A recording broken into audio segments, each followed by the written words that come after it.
Let me walk you through connecting your Google Calendar to Slack so you can get meeting reminders and schedule updates right in your workspace. First, we'll open the Apps menu by clicking this Add Apps button in your sidebar. Here you'll want to select Add Directory to browse all available apps. Go ahead and use the search bar to find Google Calendar in the app directory. Perfect. Now click the Add to Slack button here, and we'll go through the quick installation process together. Slack needs permission to integrate with your workspace, so click Allow to continue.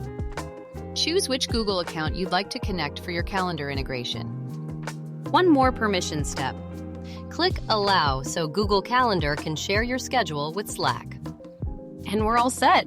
Your calendar is now connected, and you'll start receiving meeting notifications and reminders directly in Slack. That's all there is to it. You've successfully integrated Google Calendar with Slack, and you're ready to stay on top of your schedule.